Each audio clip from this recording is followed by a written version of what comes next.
Imagine, for just a moment, that you had ignored the noise, the fear, the endless headlines predicting the collapse of the entire crypto ecosystem. Imagine you had looked past the short-term volatility and seen what was truly being built, not just with code, but with a fundamental re-architecting of trust and value on a global scale.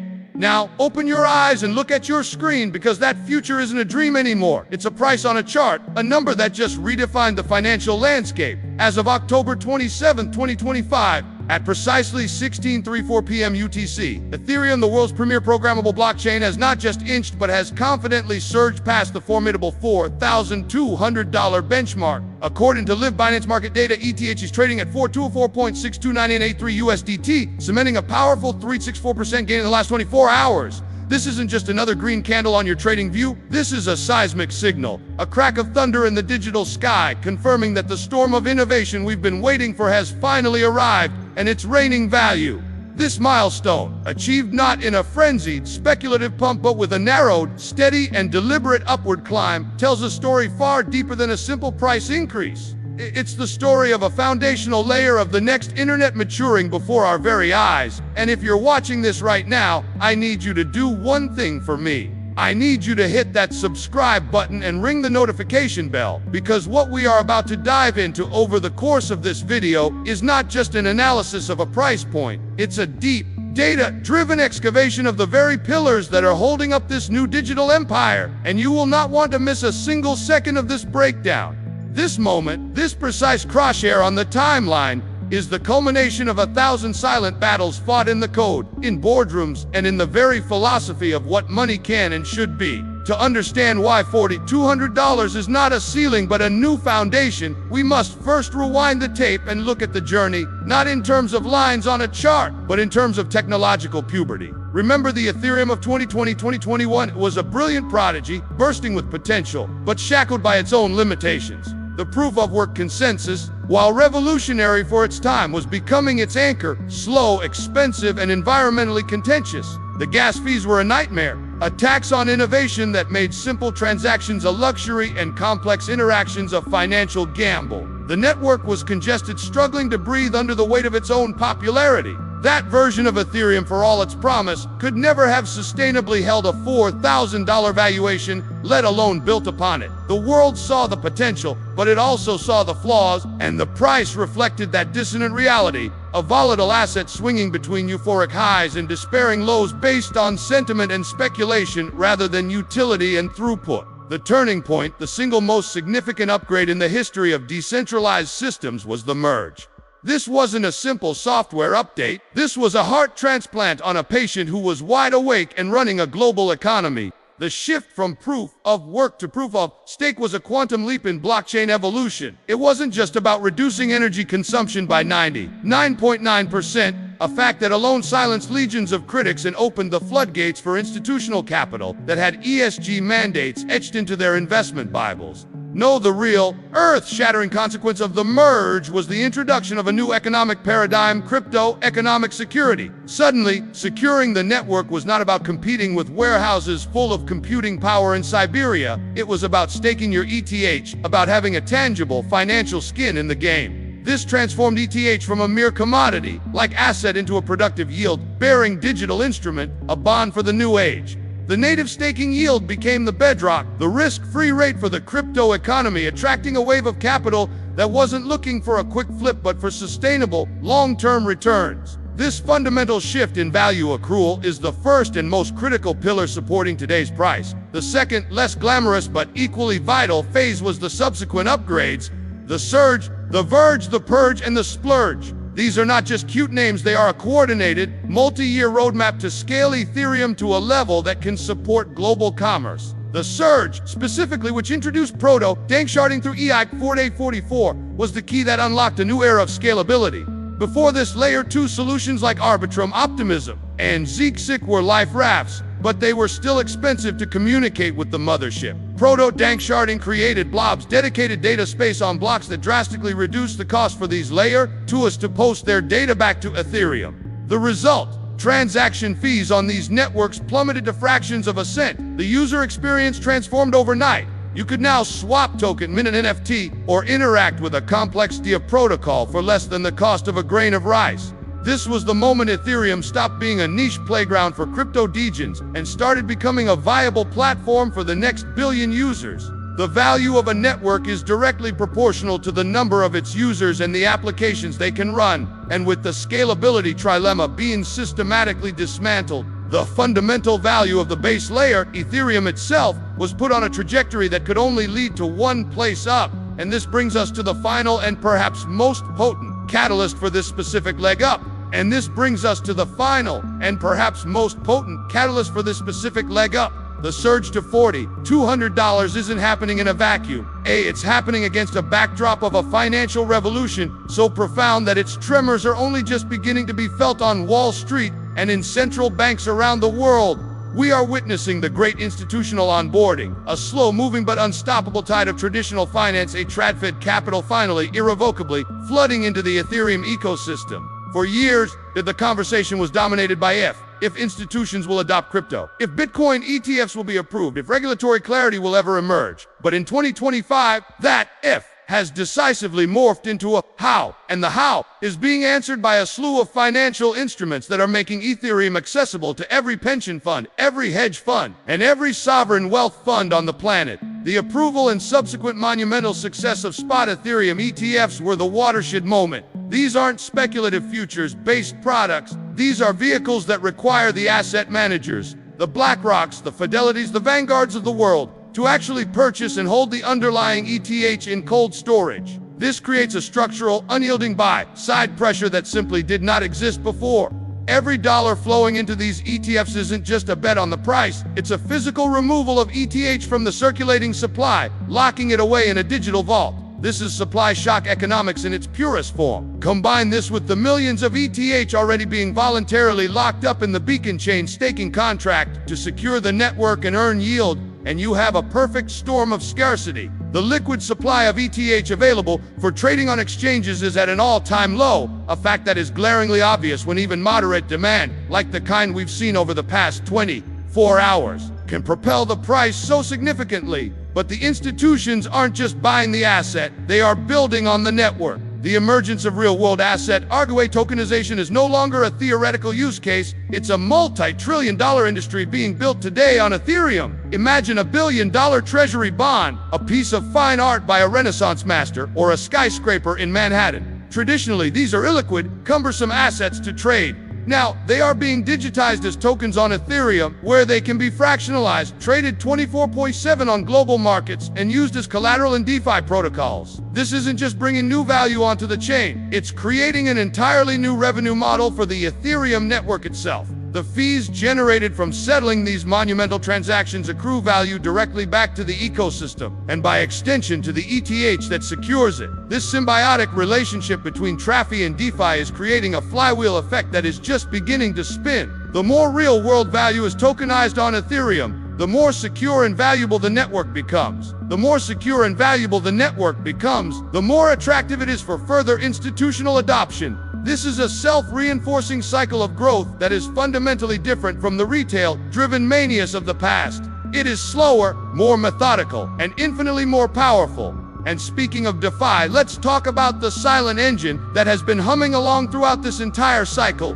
The renaissance of decentralized finance. After the brutal bear market weeded out the reckless, the fraudulent, and the poorly constructed projects, what remains is a DeFi ecosystem that is more robust, more innovative, and more integrated than ever before. The total value locked TVL across Ethereum and its layer, TUS, has been climbing steadily, but the metric itself has evolved. It's no longer just about the raw number of dollars locked in, it's about the sophistication of the financial primitives being built. We are seeing the rise of on-chain derivatives trading, with perpetual futures volumes now rivaling those of the largest centralized exchanges. We are seeing the maturation of decentralized lending markets, where interest rates are set by algorithm rather than by a central bank, creating a truly global, permissionless credit system. The composability of these Lego-like money protocols is unlocking financial strategies that are impossible in the traditional world. A user in a country with hyperinflation can use a self-custodied wallet to stake their ETH for a yield, use that staked ETH as collateral to borrow a stablecoin, and then use that stablecoin to provide liquidity to a decentralized exchange. earning multiple layers of yield simultaneously, all without asking for permission from a single bank. This is financial sovereignty in action, and its appeal is universal. The recent 3.64% price increase is, in part, a reflection of this renewed activity and innovation within the DeFi ecosystem. As transaction volumes rise and protocol revenues increase, the economic activity on the network intensifies, burning more ETH through the I-1559 fee burn mechanism and further constricting supply. This creates a beautiful deflationary feedback loop where network usage directly translates into increased scarcity of the native asset. So when you look at that number 42 and 4.629883 USDT, understand that you are not just looking at a price. You are looking at a vote of confidence from the most powerful financial institutions on Earth. You are looking at the digitization of the global economy's bedrock assets. You are looking at a thriving, decentralized financial system operating in parallel to the old world. This is the convergence, the moment where the digital and physical economies begin to merge, and Ethereum is the settlement layer for it all. But hold on, because this story is far from over, and the next phase of this revolution is going to challenge everything you thought you knew about the internet itself. But hold on, because this story is far from over, and the next phase of this revolution is going to challenge everything you thought you knew about the internet itself. While the financial layer has been solidifying, a parallel and arguably more profound transformation has been taking place in the shadows, one that moves beyond mere currency and into the very fabric of our digital identities and interactions. The surge past $200 is not just being fueled by institutions and DeFi. It's being supercharged by the dawn of a new era of digital ownership and social connectivity, an era powered by the convergence of decentralized social media, sophisticated identity protocols, and an artist-led renaissance in the creative economy. For decades, the internet's fundamental business model has been based on a simple, exploitative exchange. We, the users, surrender our data, our attention, and our social graphs to centralized platforms like Facebook, Twitter, and Google, and in return, we get a free service.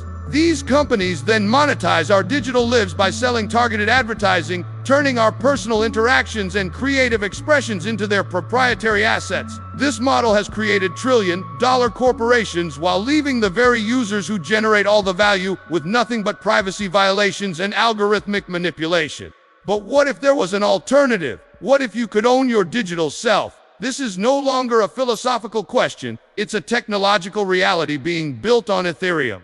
Decentralized social protocols, often referred to as DeSo or Socialfy, are flipping the script. Imagine a social network where your profile, your list of followers, and every piece of content you post is not stored on a company's server, but is minted as a non-transferable token. A spellbound token that you own and control in your own wallet. Your social identity becomes portable. You could leave one front-end application, let's call it crypto, Twitter, and move to a completely different one, Web3, LinkedIn, and take your entire digital reputation and community with you seamlessly. This breaks the platform lock in that has defined Web 2.0 and returns power to the individual. The recent price appreciation of ETH is directly correlated to the explosive growth of these social dApps, which require ETH for transaction fees and governance, creating a new, massive vector of demand that simply didn't exist 18 months ago. But it goes even deeper than just social media. This is about a fundamental re-architecting of online trust through decentralized identity or DID. Think about how many times you have to log into websites, create new passwords, and prove you're not a robot. DID solutions built on Ethereum allow you to create a universal, self-sovereign identity that you control. You can prove your age to a website without revealing your birth date, prove you have a specific qualification without handing over your entire diploma, and even build a verifiable, on-chain credit score based on your DeFi borrowing history. This isn't science fiction, it's live technology being integrated by forward-thinking governments for digital IDs and by major corporations for seamless, secure customer onboarding. The value of a network that can serve as a global, neutral, and trustless source of identity is almost incalculable, and as these use cases gain traction, the demand to interact with the Ethereum network, and by extension to hold ETH, will explode exponentially. Now, let's talk about the creative explosion that is adding jet fuel to this entire movement. The NFT space has undergone a dramatic and healthy maturation. The era of cartoon animal profile pictures skyrocketing to astronomical values was just the opening act, the proof of concept that digital ownership had visceral value. What we are witnessing now is the emergence of NFTs as a legitimate medium for artists, musicians, filmmakers, and writers. We are seeing phygital art, where purchasing an NFT also grants you ownership rights to a physical sculpture. We are seeing music albums released as NFTs, giving fans a direct economic stake in the artist's success and access to unique experiences, forever altering the exploitative dynamics of the traditional music industry. The patronage model of the metashi has been resurrected on the blockchain, creating a direct, unbreakable bond between creator and community. This isn't a niche hobby anymore. It's a multi-billion-dollar creative economy that is bypassing traditional gatekeepers and building its foundation entirely on Ethereum. Every mint, every trade, every royalty payment executed on these NFT marketplaces burns ETH and pays fees to network validators, further cementing ETH's role as the digital oil for the new creative renaissance. So, when you see that ETH price holding strong above $200, you must understand that you are not just looking at a financial asset. You are looking at the bedrock of a new social contract for the internet. You are looking at the infrastructure for self-sovereign identity that will empower billions. You are looking at the canvas for a global, decentralized creative economy. This is a holistic value proposition that transcends any single vertical. It's the fusion of finance, social interaction, and art into a single, coherent digital reality. The institutions are buying the digital bond, the developers are building the new web, and the users are reclaiming their digital souls, and all of it is converging on a single, decentralized world computer.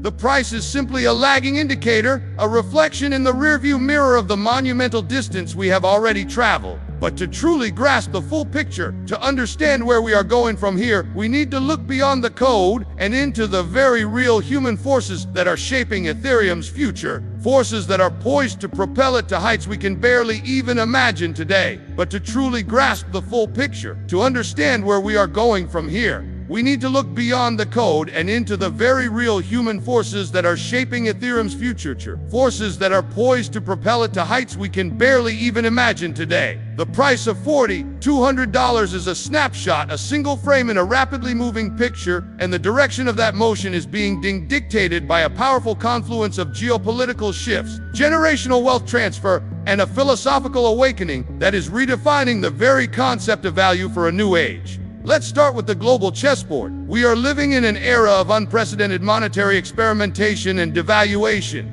Central banks around the world, in response to massive sovereign debt loads and stagnant growth, continue to engage in policies that erode the purchasing power of their national currencies. We've seen this movie before, from the Weimar Republic to Zimbabwe to modern-day Venezuela, and the ending is always the same: a frantic search for a store of value that cannot be printed into oblivion at the whim of a politician. For a long time, gold was the only escape hatch. Then, Bitcoin emerged as digital gold, a decentralized, scarce, and borderless alternative. But while Bitcoin is a magnificent fortress for storing value, Ethereum is a bustling, dynamic city built around that fortress. It doesn't just store value, it creates and programs value. In a world losing faith in traditional financial institutions, Ethereum offers more than just an escape. It offers an alternative, fully functional economy. The recent surge is, in part, a direct result of capital flight from regions of economic instability seeking not just a safe haven, but a productive one. Large holders of capital in nations facing hyperinflation or capital controls aren't just buying ETH to hide it under a digital mattress. They are staking it to earn a yield, using it as collateral to access global liquidity, and participating in a financial system that operates outside the control of their failing local regimes. This is a trend that is only in its infancy, and as global macroeconomic uncertainty continues to intensify, the flow of capital into productive, decentralized networks like Ethereum will become a torrent, not a trickle. Now, layer onto that the greatest generational wealth transfer in human history. Trillions of dollars are beginning to pass from the baby boomer generation to millennials and Gen Z. This isn't just a transfer of money, it's a transfer of values. This new generation of wealth holders is digital native. They grew up with the internet, they trust algorithms more than they trust aging institutions, and they are profoundly skeptical of the traditional financial system that left them with student debt and unaffordable housing. Their conception of an asset is fundamentally different. They understand digital scarcity intuitively. They see value in a virtual plot of land in a metaverse, in a digital sneaker for their avatar, or in a fractional share of a generative art piece. They are not investing in Ethereum based on a discounted cash flow model from a Wall Street analyst. They are participating in an ecosystem they believe represents the future of human coordination. This demographic tidal wave is aligning perfectly with Ethereum's technological maturity, creating a demand base that is not only vast but also deeply philosophically aligned with the network's core principles. They aren't fair weather friends, they are true believers and active participants, and their long-term investment horizon will provide a level of price stability and organic growth that previous cycles could only dream of.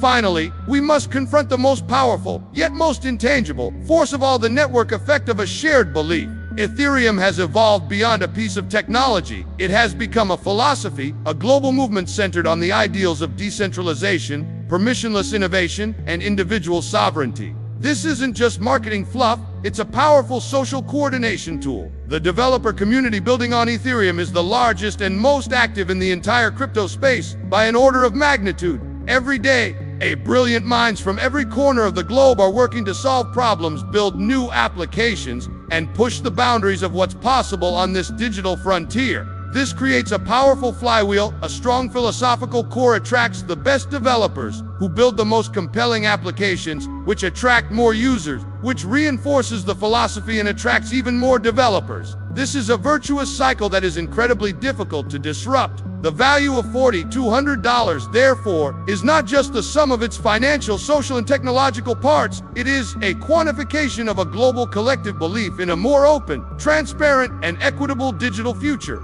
It is a bet on human ingenuity itself. So as you sit there, watching that number flicker on your screen, understand the profound truth it represents. This is not the end of the journey. This is not a peak. This is a base camp on the ascent of a mountain whose summit we cannot yet see. The forces we've discussed, the institutional adoption, the technological scaling, the social and identity revolution, the geopolitical tremors, and the generational shift are not ephemeral trends. They are deep structural currents in the river of human progress, and they are all flowing in the same direction. The crossing of the $4,200 threshold is a confirmation, a signal flare illuminating the path ahead. The question is no longer if Ethereum will become the foundational layer for the next era of the internet, but how high its value will climb as it fulfills that destiny. The digital nation is being built, and you right now have a front row seat to its founding. But a seat is for watching. The real question is, will you be a spectator or will you be a citizen? The tools are in your hands. Your wallet is your passport. The choice, as it always has been in this new world, is yours.